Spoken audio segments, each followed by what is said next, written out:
Bienvenue dans ce podcast, on va parler du chapitre de biologie, l'appareil locomoteur.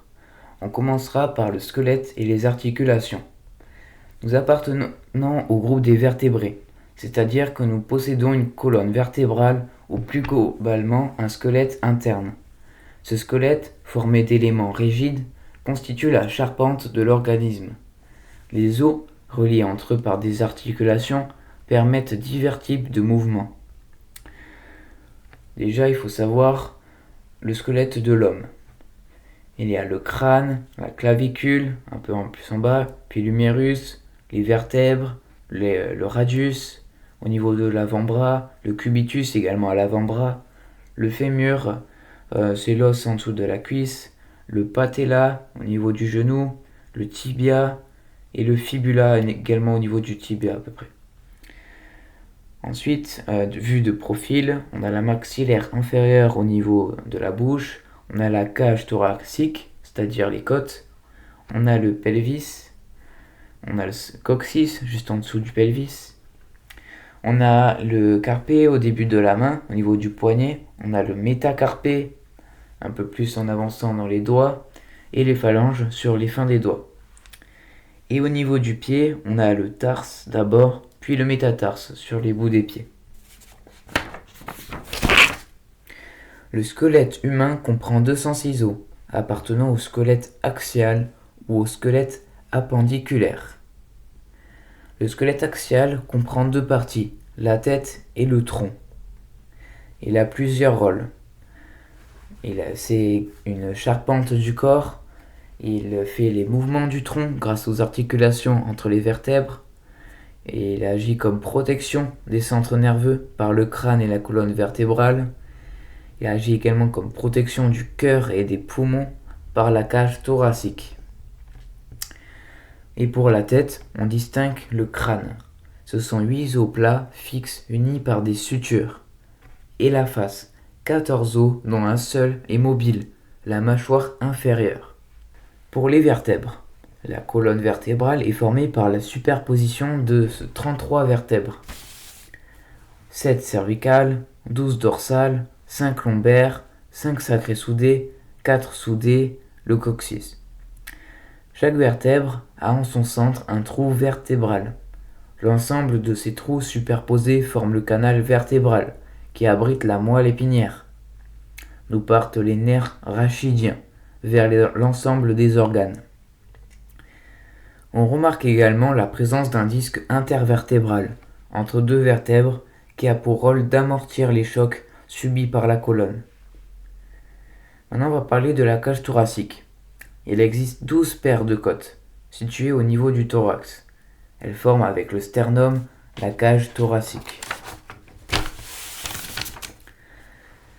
Et maintenant, le squelette des membres. Chaque membre est uni au tronc par un groupe de plusieurs os formant une ceinture. Les membres supérieurs, la ceinture scapulaire, c'est-à-dire la clavicule plus l'omoplate, et les membres inférieurs, c'est la ceinture pelvienne. Ce sont donc l'os du bassin plus le sacrum. On va parler maintenant des différents types d'os. On peut les classer en fonction de leur forme. Il y a les os courts, comme le carpé, les os plats, comme le scapula, les os irréguliers, comme les vertèbres, et les os longs, comme le fémur. On remarque, lorsque la croissance de l'os n'est pas terminée, on observe au niveau des épiphyses du cartilage de conjugaison. On le voit dans les radios. Ensuite, on parle des déformations et les accidents du squelette. Déjà, les déformations du squelette. Elles sont dues à de mauvaises postures prolongées ou à un mauvais développement du système squelettique.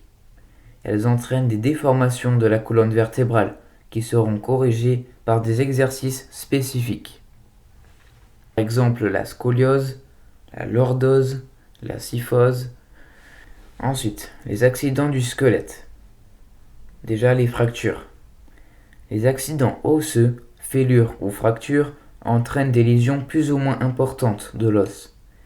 Il résulte d'un choc ou de petits chocs répétés. Il y a fracture quand un os est brisé. On distingue la fracture complète, l'os est brisé en deux ou plus. La fracture incomplète, toute l'épaisseur n'est pas atteinte, c'est donc une fêlure. Ensuite, on a la fracture simple, sans déplacement des os. On a la fracture avec déplacement, où les fragments d'os ne sont plus face à face. Et on a la fracture ouverte. L'os brisé déchire la peau et provoque une plaie.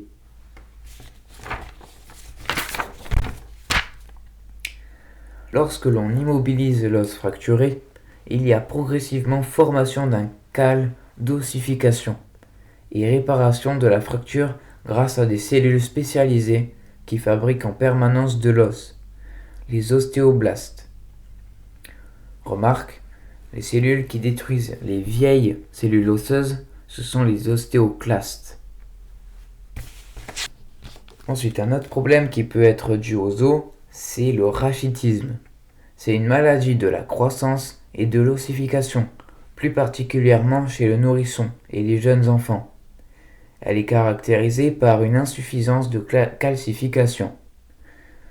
Elle est due à une carence en calcium et en vitamine D. Également, on a l'ostéoporose. C'est une fragilité des os due à une réfraction, un amincissement des tissus osseux, lié notamment à l'âge et au dérèglement hormonal, subi surtout par les femmes après la ménopause.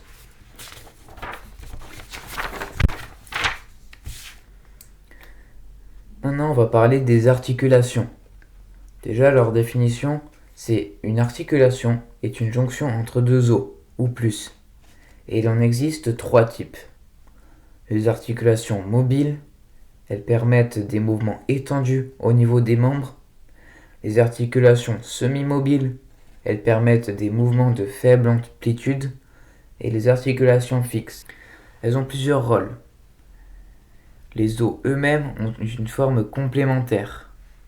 Le cartilage articulaire facilite le glissement des os et amortit les chocs et évite l'usure des os. La synovie est un liquide visqueux sécrété par la synoviale qui joue le rôle de lubrifiant. La capsule articulaire est un tissu fibreux qui maintient les os en place et peut être renforcé par le ligament.